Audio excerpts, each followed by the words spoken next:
আমার পেটে আসতে চিন্তা ভাবনা করে আসবা, আমি কিন্তু অপরিচিত ঘর।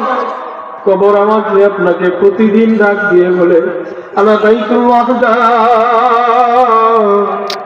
আমি একা থাকার ঘর, আমি কিন্তু পোকামাকড়ের ঘর, সাপ বিচ্ছুর ঘর। সুতরাং আমার কাছে আসলে চিন্তা ভাবনা করে আসবা।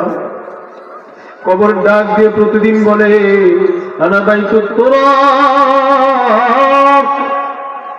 এই পৃথিবীর মানুষ, আমি কিন্তু মাটির ঘর, আমার কাছে আসলে চিন্তা ভাবনা করে আসবা। এইভাবে প্রতিদিন কবর আমাকে ডাক দিয়ে আমাকে আপনাকে ডাক দিতে থাকে।